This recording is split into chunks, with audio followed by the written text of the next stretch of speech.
तुमसि मम जीवनम तुमसि मम भूषणम तुमसि मम जलधिरत्नम। राधे তুমি আমার জীবন বটো, তুমি আমার আভূষণ বটো, তুমি আমার এই ভব জলধি রত্ন বটো।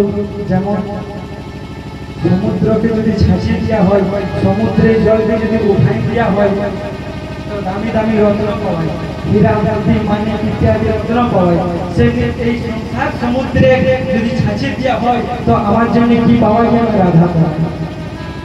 মিষ্টি মিষ্টি কথা প্রথম পদ্ধতি ইউজ করছে, সাম পদ্ধতি। তুমসি মম জীবনম, তুমি তুমি আমার জীবন। ও রাধে একবার আমার ভাঙো রায়, একবার আমার ক্ষমা করো রায়। রাধা রাধার কোনো নাই বাবা।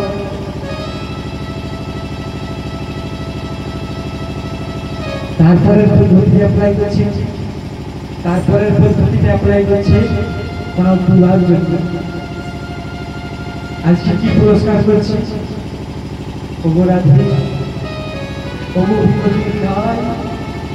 আমি তোমার পরে যদি কাউকে ভালোবাসি না, সে হচ্ছে আমার সোনার বাধা মুরলী।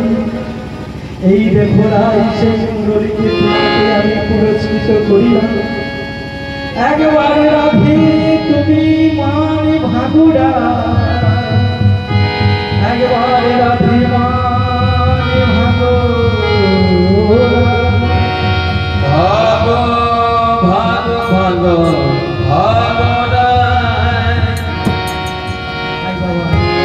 আজকে শ্রীমতী রাধারানী সোনার মুরলী দিচ্ছি। শ্রীমতী রাধারানীর মানভঙ্গ। আজকে শ্রীমতী রাধারানীকে তখন কি করলেন গোবিন্দ আমার? তখন গোবিন্দ আমার কি করছে জানি? সাম পদ্ধতি, গান পদ্ধতি, এর প্রক্রিয়া। সাম পদ্ধতি মিষ্টি মিষ্টি কথা বললেন, হলো না। পুরস্কার দিচ্ছে সোনার বাঁধা মুরলী, রাধারানীর মান ভাঙছে না। তখন আজকে কি করছে?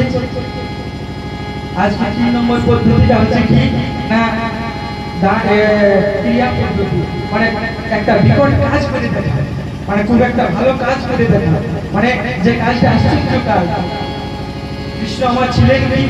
কৃষ্ণ আমার যারা ছিলেন বৈশ্য, বৈশ্যের থেকে উচ্চ হলো ক্ষত্রিয়, আর ক্ষত্রিয় থেকে উচ্চ হলো ব্রাহ্মণ।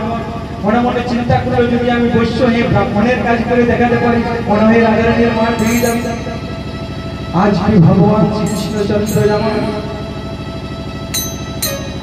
শ্রীমতী রাধারানীর ক্ষেত্রে বিকট মন্ত্র উচ্চারণ করতে শুরু করলেন। আজকে শ্রীমতী রাধারানীর ক্ষেত্রে ভগবান শ্রীকৃষ্ণচন্দ্র যেমন মা কাত্যায়নী যোগ মায়া দুর্গাকে আবাহন জানালেন।